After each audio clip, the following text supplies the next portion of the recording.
సూర్యుడు చంద్రుడు రాముడు భీముడు కృష్ణుడు విష్ణువు కలిశారంటే వీడు. హే మాటలు వాడడు మౌనమే పేలుడు, ఎక్కడికక్కడ లెక్కలు తేలుస్తాడు.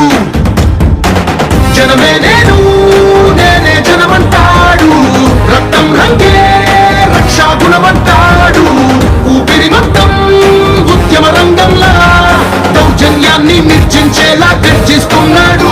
He's a legend, he's a legend, he's a legend, he's a legend, he's a legend, he's a legend, he's a legend, he's a legend.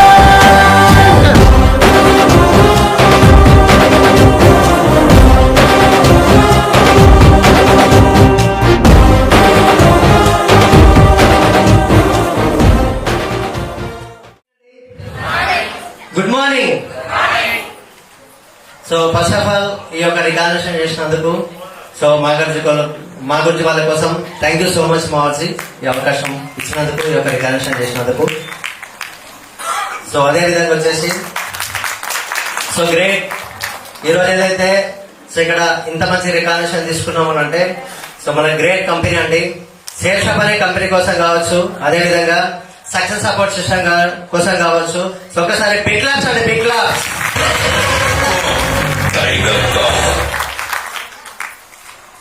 So అదే విధంగా వచ్చేసి సో మన గ్రేట్ మెంటర్ సో ప్రతి మూమెంట్ లో కూడా మనకి గైడెన్స్ ఇస్తూ ముందుకు తీసుకెళ్తూ ఉంటారు. సో చిన్నరావు గురించి కావచ్చు, అదేవిధంగా సందరాణి మేడం గురుమాత కావచ్చు, సో దాంతోపాటు వచ్చేసి నరేంద్ర మా గురించి, నరేష్ మా గురించి, సో ఈ విధంగా ప్రతి ఒక్క లెవెల్లో నుంచి సో గైడెన్స్ వస్తూ ఉంటది. సో గురుజీ వాళ్ళ కోసం అండి ఒకసారి బిగ్ క్లాప్స్ అండి, బిగ్ క్లాప్స్.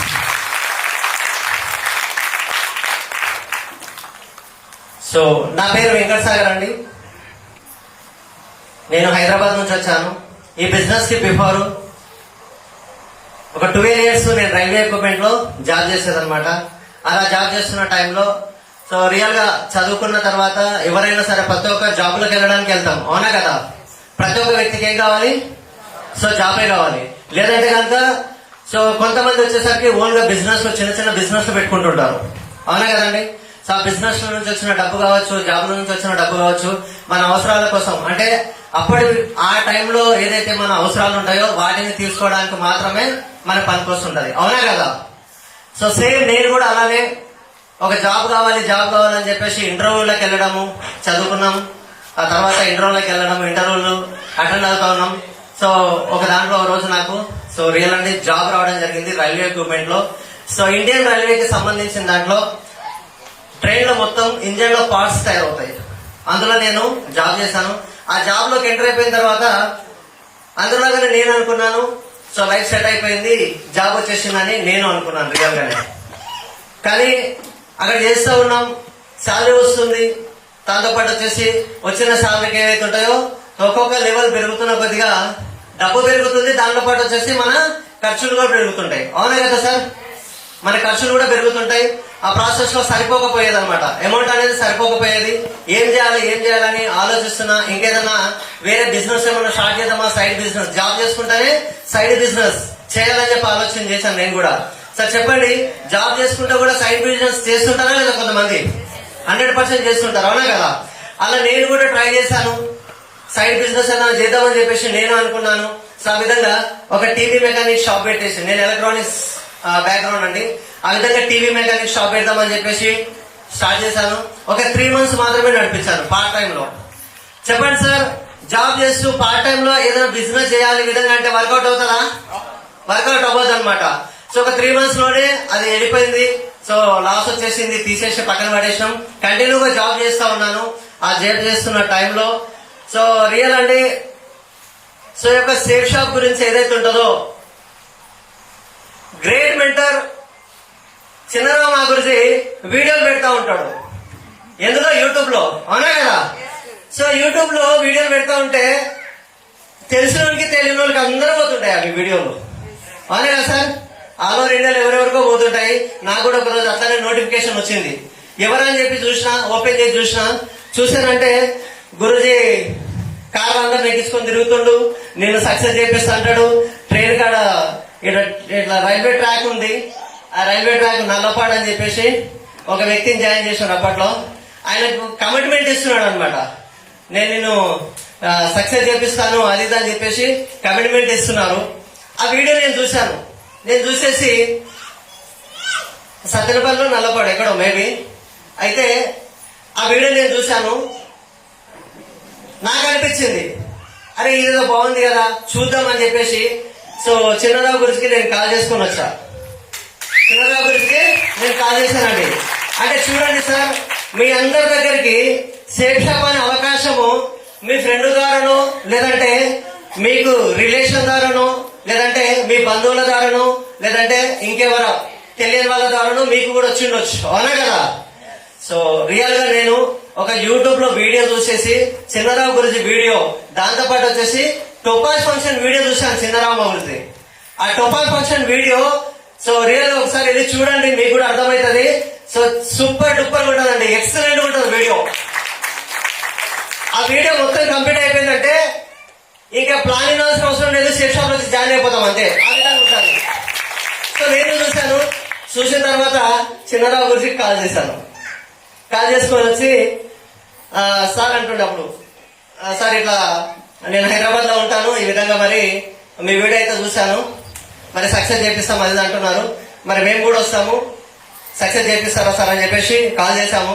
కాల్ చేపిస్తే గురుజీ చెప్పాడు, రండి సార్, సక్సెస్ చేసే ప్రాసెస్ లో మీకు నేను సపోర్ట్ ఇస్తాను, గైడెన్స్ పరంగా కావచ్చు, నాలెడ్జ్ పరంగా కావచ్చు, ఎలా చేయాలో కావచ్చు, ఇవన్నీ విషయాలలో నేను మీకు గైడెన్స్ ఇస్తాను, చేయాల్సిందైతే మీరే అని చెప్పాడు.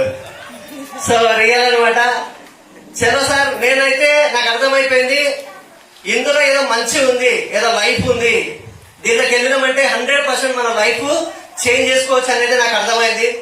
సో గురుజీకి నైట్ కాల్ చేశాము, 9 o'clock కాల్ చేశానండి. నైట్ 9 గంటలకు ఒక దగ్గరికి వెళ్ళాను. మా ఇంట్లో నుంచి కాదు, మా ఇంటి నుంచి బయటికి దూరం వెళ్ళేసి అక్కడ జనరల్ గా మేము వెళ్తా ఉంటాం, అక్కడ కూర్చుంటా ఉంటాం. అక్కడికి వెళ్ళేసి ఒక్కరిని వెళ్ళి కాల్ చేశాను గురుజీకి. గురుజీతో మాట్లాడాను. 9 o'clock నైట్ 9 o'clock మాట్లాడాను. ఎర్లీ మార్నింగ్ ఈ రోజు ఏ విధంగా వచ్చాను, ఇంటర్సిటీ ట్రైన్ ఉంటది హైదరాబాద్ నుంచి, సికింద్రాబాద్ నుంచి గుంటూరుకి. 9:30 వరకు ఇక్కడ ఉన్నాను మార్నింగ్. అంటే నా ఇంటెన్షన్ చూడండి, చాలా మంది దగ్గరికి అవకాశం వెళ్ళినప్పుడు రకరకాలుగా ఆలోచిస్తారు. మంచి అవకాశం సార్, నేను మీకు సంబంధించిన వ్యక్తినే అని చెప్పేసి చెప్తుంటే కూడా దాని గురించి నెగిటివ్ ఆలోచన చేసే వాళ్ళు ఉంటారు, అవునా కదా సార్? కానీ గురుజీ ఎవరో నాకు తెలియదు, కానీ గుంటూరు ఉన్నది, గురుజీ ఉన్నది గుంటూరులో, నేను ఉన్నది హైదరాబాద్ లో. అలాంటి సిచ్యువేషన్ లో సో ఎర్లీ మార్నింగ్ 3 o'clock ఈ రోజు లాగానే లేచి 3 o'clock లేచి రెడీ అయిపోయి సో గురుజీ దగ్గరకు వచ్చేసాం. గురుజీకి ఫోన్ దిగంగానే ఫోన్ చేసిన, గురుజీ వచ్చేసిన, నేను ఎక్కడున్నారు, రైల్వే స్టేషన్ లో ఉన్నా, జస్ట్ ఒక 10 నిమిషాలు వస్తానన్నాడు. కానీ 10 నిమిషాలు రాలేదు గురుజీ, 1.5 hour తర్వాత వచ్చిండు. ఎక్కడున్నారు గురుజీ అంటే వేరే దగ్గర ఆల్రెడీ ఫంక్షన్ కోసం ఆర్గనైజ్ చేస్తూ ఇట్లానే వెన్యూ ఒక హాల్, బిఆర్ఆర్ కన్వెన్షన్ హాల్ లో బిజీగా ఉన్నారు గురుజీ. సో ఆ ప్రాసెస్ లో వచ్చాడు. వచ్చిన తర్వాత కార్లు ఎక్కించుకున్నాడు. కార్లు ఎక్కించుకొని ఈడ తిప్పుతున్నాడు, ఆడ తిప్పి ఏం అర్థమవుతలేదు మాకు. తిప్పుతానే ఉండు, గల్లీలు గల్లీలు గల్లీలు తిప్పుతా ఉండు తీసుకోపోయాడు. ఫస్ట్ బిజినెస్ లో జాయిన్ చేయడానికన్నా ముందు మాకు బిర్యానీ తినిపించిండు గురించి. తిన్నాము. సరే మీరు దూరం నుంచి వచ్చినారు, ఆకలి కూడా ఉంటారు కదా, తినండి అని చెప్పారు. సో రియల్ గానే తిన్నామండి. తిన్న తర్వాత అక్కడ తీసుకెళ్ళాడు, కూర్చోబెట్టాడు. కూర్చోబెట్టేసి డీడీ క్లోజ్ చేసినాం. మొత్తానికి అయితే నా డీడీ క్లోజ్ అయిపోయింది. సో గురుజీ అమౌంట్ ఇచ్చేసినాం అప్పటికప్పుడు. ఇమ్మీడియట్ గా నేను క్యాష్ ఇచ్చాను గురుజీకి, కానీ గురుజీ వచ్చేసి ఇమ్మీడియట్ గా ఐడి క్రియేట్ చేసేసాడు, పేమెంట్ కొట్టేసాడు, నాకు చూపించాడు కూడా ఇన్వాయిస్ ఇమ్మీడియట్ గా. ఓకేనండి. సో అప్పుడు ఫుల్ నమ్మకం, భరోసా వచ్చేసింది. ఓకేనా, మన పేమెంట్ వీళ్ళేం తీసుకోరు కదా, డైరెక్ట్ కంపెనీకి పంపించేస్తారు. ఏం చేస్తారు, డబ్బులు ఎవరు తీసుకోరండి. సేఫ్ షాప్ అనే కంపెనీలో మనం ₹1 ఏదైతే మనం షాపింగ్ చేయడానికి 10,000 20,000 ఏదైతే షాపింగ్ చేసుకుంటామో ఇక్కడ ఎవరు డబ్బులు తీసుకోరు. ఆ డబ్బులు డైరెక్ట్ గా కంపెనీకి వెళ్ళిపోతారండి. కంపెనీ నుంచి కంపెనీ డైరెక్ట్ గా మనకి ప్రోడక్ట్ పంపిస్తుంది, అవునా కదా? ఇక్కడ వచ్చిన నాకు చెప్పండి, ఇక్కడ ఎంతమంది ఫ్రెండ్స్ ఉంటారు, ఎంతమంది రిలేషన్స్ ఉంటారు, ఎంతమంది కొలీగ్స్ ఉంటారు? ఉంటారా? ఎవ్వరు లేరండి, అవునా కదా? సో ఆ టైంలో రియల్ అండి మా గురించి దగ్గర మాట్లాడాను. గురుజీ నాకు గైడెన్స్ ఇచ్చాడు. ఏంటి అంటే, సార్ మీరు సక్సెస్ అవ్వాలంటే ఒకటే చేయండి, బయటికి వెళ్ళండి, వెళ్ళిపోయి అసలు ఉండకండి ఇంట్లో, అసలు రూమ్ లో ఉండనే ఉండొద్దు. రూమ్ తీసుకున్నది ఎందుకంటే మీరు తినడానికి, నైట్ వచ్చి పడుకోవడానికి, అంతే. ఓకేనా? మీరు సక్సెస్ అవ్వాలంటే రూమ్ లో ఉండొద్దు, బయటకు అడుగు పెట్టండి. బయటికి వెళ్ళిపోయి ప్లాన్స్ చెప్తానే ఉండండి, ప్లాన్స్ చెప్తానే ఉండాలి. ఎవరికి చెప్పాలి గురించి? ఎవరికి చెప్పాలి? సో రియల్ అనమాట. గురుమాత కూడా చెప్తా ఉన్నారు, నీకు చెప్పారు కలిసి అలా చెప్పు టైగర్ అని చెప్తాను. ఓకేనా? వెళ్తా ఉన్నాను, రోడ్డు మీద వెళ్తున్నాను, నాకు అడ్డం వచ్చిన వాళ్ళకి అందరికి పలకరిస్తున్నాను, నంబర్ తీసుకుంటున్నా, ప్లాన్ చేద్దామని చెప్పేసి. వాళ్ళని ప్లాన్ చెప్పే దానికన్నా ముందు ఆల్రెడీ వెన్యూ హాల్ ఉంది కదా, వెన్యూ హాల్ కోసం ఇన్వైట్ చేస్తున్నాం. రియల్ అండి, ఇక్కడ ఎవరన్నా చేసినారో లేదో కానీ మా గురించి కూడా తెలుసు. మేము 3 feet ఇన్వైట్ చేశాము. ఒక్కొక్క వారంలో 30 మంది, 40 మంది, 50 మంది, 60 మంది వరకు కూడా ఒక్కొక్క వారం ఇన్వైట్ చేసే వాళ్ళం మేము. సార్ చెప్పండి, అంతమందికి ఇన్వైట్ చేసి ఎంతమంది వచ్చి ఉంటారు? మహా అయితే ఎవరు రాకపోయేటోళ్ళు నిజంగానే. ఓకేనా? ఎవరు రాకపోయేటోళ్ళు. గురుజీ నేను సప్పగా కూర్చుంటాడు, సైలెంట్ గా కూర్చుంటే గురుజీ వచ్చి టైగర్ ఏం కాదు 100% అవుతుంది అని చెప్పేసి నాకు ధైర్యం చెప్పేవాళ్ళు. ఓకేనా? సో నేను వెనకాల తిరిగి చూశాను, ఈ పర్సన్ చేసే పని నేను కూడా చేయొచ్చు కదా అనిపించింది రియల్ గా నాకు ఆ రోజు. ఓకేనండి, ఈ పర్సన్ చేయాల్సిన పని నేను కూడా చేయొచ్చు కదా అనిపించి నేనేం చేశానంటే ఒక 30 rupees బుక్ కొన్నాను, నోట్బుక్ కొనుక్కున్నాను. నోట్బుక్ కొనుక్కొని ఇక నాడిగా వెళ్తా ఉన్నాను అనమాట. రోడ్డు మీదకి వెళ్ళడం, ఒక వ్యక్తి టీ పాయింట్ దగ్గర కావచ్చు, టిఫిన్ సెంటర్ దగ్గర కావచ్చు, నేను ఎక్కడ తిరిగేది అక్కడ వాళ్ళకి కలిసిన మనిషి కలిసినట్టే కథం వెళ్ళడం. సార్ ఒక మంచి అవకాశం ఉంది సార్, ఒక జాబ్ గురించి మాట్లాడాలి మీ దగ్గర, కానీ నేను ఇప్పుడు మాట్లాడలేను, గోరెంట్లో మా ఆఫీస్ ఉంది, అక్కడికి వచ్చినారంటే మీకు శుక్రవారం రోజు చెప్తాం సార్, మీ నంబర్ ఇవ్వండి అని చెప్పేసి ఆ విధంగా నంబర్లు తీసుకోనండి ఒక బుక్ మొత్తం నిండా చెప్పానండి. విత్ ఇన్ 3 months లో, 3 నెలలలో 3 feet, అది కూడా 3 feet లో తెలియని వ్యక్తులకి విత్ ఇన్ 2.5-3 months లో 210 ప్లాన్లు చెప్పాను. మరి ఎంతమంది జాయిన్ అయ్యొచ్చు అనుకుంటారు? ఒక 50 మంది. నాకు కొంతమంది కూడా చెప్పారు 50 మంది అయ్యొచ్చు, 30 మంది అయ్యొచ్చు, 40 మంది అని చెప్పి. సో రియల్ అండి, అందులో నుంచి ఇన్వాల్వ్మెంట్ అయింది ఓన్లీ 4 members మాత్రమే, 4 మాత్రమే ఇన్వాల్వ్మెంట్ అయ్యారు. ఓకే, ఆ 4 ఎవరైతే ఉన్నారో, సో అలా వెళ్తున్న ప్రాసెస్ లో భాగంగా చెప్పడం మర్చిపోయాను. మా గురించి ఒక రోజు అడిగాను నేను, గురుజీ నేనైతే 3 feet చేస్తా ఉన్నాను, ఆడ ప్లాన్ చెప్పినా, ఈడ ప్లాన్ చెప్పినా అని చెప్పేసి ఒక రోజు 20 లిస్టు తీసా. ప్లాన్ చెప్పిన లిస్టు మొత్తం తీసి గురుజీ ఫాలోఅప్ కోసం టైం ఇస్తాడని చెప్పి అడిగితే, నువ్వు జాయిన్ చేయి నేను వస్తా అని చెప్పేటోడు గురుజీ. నువ్వు జాయిన్ చేయి టైగర్, నువ్వు జాయిన్ చేసిన తర్వాత నేను వస్తా అని చెప్పేటోడు. ఎందుకనంటే ఇప్పుడు గురుజీని తీసుకెళ్ళాలి ఫాలో చేయడానికి, అవునా కదా? మరి గురుజీని ఫాలో తీసుకువెళ్ళి ఫాలో చేయడానికి కూర్చోబెట్టాలనంటే ఆయన రోడ్డు మీద ఏదో పని చేసుకుంటుంటాడు. అక్కడ ఫాలో చేయగలుగుతారా? ఫాలో చేయాలంటే ఎక్కడ కూర్చోబెట్టాలి? పర్ఫెక్ట్ ప్లేస్ అన్నమాట. ప్లేస్ అనేది వెరీ వెరీ వెరీ ఇంపార్టెంట్ అండి, అవునా కదా? అలాంటి ప్లేస్ లో ఎప్పుడైతే మనం కూర్చోబెడతామో పక్కా డీడీ క్లోజ్ అవుతుంది, అవునా? తీసుకెళ్ళాను గురుజీని, ఒక 2 ఫాలోఅప్లు చూపించాను. ఒకటేమో కటింగ్ షాప్ లో తీసుకుపోయినా, ఇంకొకటేమో జిరాక్స్ షాప్ లో తీసుకుపోయినా. గురుజీ అన్నారు 2 ఇట్లా తిరిగాడు, జస్ట్ ఒక 1/2 hour లోనే టైగర్ నేను చేయ ఫాలో, నువ్వు చేసుకో అని చెప్పేసి గురుజీ వెళ్ళిపోయాడు కార్ వేసుకొని. ఇది ఎక్కడ కదా అని చెప్పేసి అనుకున్నాను, కొంచెం డిసప్పాయింట్ అనిపించింది. అప్పుడు మళ్ళీ నెక్స్ట్ డే గురుజీ కూర్చోబెట్టాడు, అట్లా కాదు అట్లా చేస్తానంటే నేను ఈరోజు అని చెప్పేసి నాకు అర్థమైంది, దీని సత్తా నేనా లేదంటే షేప్ షాపా? 100% ఇదే గుంటూరులో డీడీస్ క్లోజ్ 100% చేస్తానని చెప్పేసి ఫిక్స్ అయ్యాను. అంతే, ఫిక్స్ అయిపోయి గురుజీతో అప్పటికే చెప్పాను, గురుజీ 70 ప్లాన్స్ అయినాయి, 70 ప్లాన్లు అయినాయి అని చెప్పాను.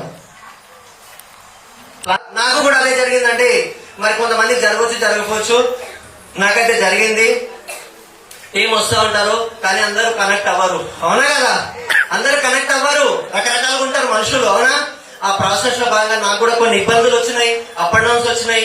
మా గురించి వాళ్ళతో మాట్లాడాను, ఎన్నో ఎన్నో ఎన్నో చేసుకుంటూ ప్రాబ్లమ్స్ వస్తున్నాయి. ఆ ప్రాబ్లమ్స్ ని మేనేజింగ్ చేసుకుంటూ అలా అలా ముందుకెళ్తూ సో రియల్ అండి, మొన్న రీసెంట్ గా మా గురించి వాళ్ళు నాకు ర్యాంక్ 5 కూడా కంప్లీట్ చేయించేసారు బిజినెస్ లో.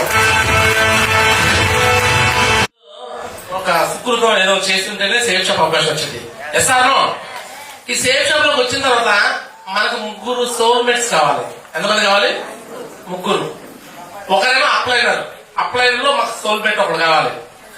లెఫ్ట్ ఒక సోల్మేట్, రైట్ ఒక సోల్మేట్. ఎస్ఆర్నో వీళ్ళు వెతుక్కునే ప్రాసెస్ లోనే ప్రపంచంలో 860 కోట్ల మంది జనాభా ఉన్నారు కదా, ఆ వెతుక్కునే ప్రాసెస్ లో లేట్ అయింది మనకి. ఎస్ఆర్నో కరెక్టే కదా? నాకైతే ఇమీడియట్ గా దొరికాడు దళితుల గురించి పైన అప్లైనర్ లో బిట్లా అదే గురుజీకి ఒక ఆయన ద్రోణుడు అనుకుంటే నేనేమో ఏకలవ్యుడిని. ఎస్ఆర్ఓ అదే ఏకలవ్యుడు గురుజీ హైదరాబాద్ లో ఉండి నేను గుంటూరులో ఉండి కూడా ఒక ఏకలవ్యుడి లాగా నేను ట్రైనింగ్ తీసుకొని గురుజీకి ద్వారా గురుజీ ట్రైన్ నిలబెట్టే విధంగా చేస్తాను. ఎస్ఆర్ఓ నరేష్ మా గురించి సపోర్టింగ్ కావచ్చు, నరేంద్ర మా గురించి సపోర్టింగ్ కావచ్చు, మీ యొక్క సపోర్టింగ్, మీ యొక్క గైడెన్స్ తో మాజీ నెక్స్ట్ మంత్ వరకు కంపల్సరీ మాజీ ర్యాంక్స్ కంప్లీట్ చేసుకుంటాం మాజీ.